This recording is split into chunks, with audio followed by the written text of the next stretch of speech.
Bienvenue à la revue des quotidiens ivoiriens de ce mercredi 12 février 2025, sur 2CM Presse TV. Les actualités du jour mettent en lumière la scène politique ivoirienne marquée par des préparatifs intenses et des rivalités croissantes à 8 mois de l'élection présidentielle d'octobre. À savoir, le Rassemblement des Ouettistes pour la démocratie et la paix, le RHDP, la formation politique au pouvoir, intensifie ses efforts de mobilisation, notamment auprès des jeunes et des femmes, tandis que le Parti démocratique de Côte d'Ivoire, le PDCI-RDA semble traverser une période de tension interne. En parallèle, des procès politiques, des enjeux de sécurité et des événements diplomatiques viennent s'ajouter au débat sur la stabilité du pays dans la perspective du scrutin. L'intelligent d'Abidjan annonce comment le RHDP se prépare pour les élections à venir. Le parti au pouvoir mise sur une mobilisation de ses bases populaires, avec un accent particulier sur les jeunes, à Caen, qui mobilisent les femmes au nom d'Anouloto, selon RHDP News. Ce dernier rapporte également que lors de la cérémonie d'hommage du Woroba au président Alassane Ouattara, Dr Abdoulaye Meïté mobilise et parle aux 5 familles de Séguéla. De plus, l'essor révèle que le RHDP peaufine sa stratégie, en rapportant la rencontre entre les conseillers régionaux et le ministre Cissé Bakongo, qui a eu lieu à Abidjan le 11 février 2025. Ce dernier, cité par le journal L'Expression, assure « Il n'y a pas de raison que nous ne gagnions pas », exprimant une confiance inébranlable dans la victoire à venir. De son côté, le PDCI-RDA tente de regagner du terrain, mais ses tensions internes ne cessent de croître. Le Bélier annonce, PDCI-RDA, lors de la mobilisation totale a sonné, un appel à l'unité à l'approche de la présidentielle. L'héritage fait écho à cette dynamique, en précisant, après Daloa, Soubré et San Pedro, l'AEC-PDCI-GC mobilise l'Oléquin, mettant en lumière l'ampleur de la mobilisation dans les différentes régions du pays.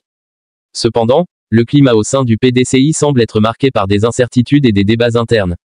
Le patriote évoque le patriotisme douteux de Tidjane Thiam, un sujet de discorde, tandis que l'Inter rapporte les propos d'un cadre du PDCI, Zadi Zadi, affirmant que Thiam est le leader qu'il fallait au PDCI après le président Bédié. Parallèlement, Le Matin met en lumière la montée des tensions avec son titre PDCI, la tension monte, les réunions de crise se succèdent, signalant que le parti traverse une période difficile à moins de 8 mois de l'élection.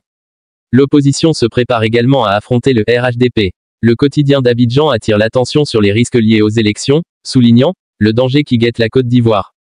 Le président du PPACI, dans un contexte de tension préélectorale, propose des solutions pour assurer le bon déroulement du scrutin. Le journal rapporte également que lors de son meeting à Yopougon, Jean-Louis Billon se dit déterminé à être candidat aux élections présidentielles d'octobre. Parallèlement à l'agitation politique, plusieurs journaux se penchent sur le procès de Damana Picasse, proche du président du PPACI.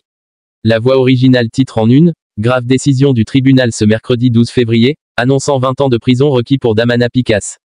Le journal Le Canard déchaîné précise qu'il s'agit d'un procès politique qui remonte à 2010, affirmant que ce procès cherche à lui faire payer les résultats non consolidés qu'il a déchirés en 2010. Au-delà des enjeux électoraux, la situation sécuritaire et diplomatique continue de marquer l'actualité.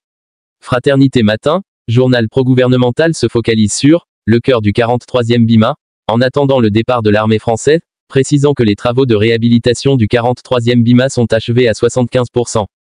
En parallèle, l'avenir se remémore, une année après la CAN, comment Ouattara a rendu la fierté aux Ivoiriens, revenant sur la victoire historique en Coupe d'Afrique des Nations et l'impact de ce succès sur l'image du pays.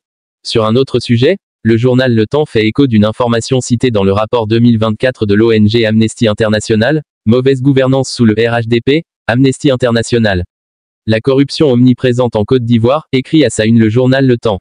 Enfin, des informations diplomatiques sont également à l'honneur, avec la présidente du Sénat, Kandia Camara, ayant reçu en audience l'ambassadeur d'Égypte, Chérif Seif, ainsi qu'une délégation de l'ONU, rapportent plusieurs journaux. C'est tout pour l'essentiel de la revue d'aujourd'hui et à bientôt pour une actualité encore plus fouillée.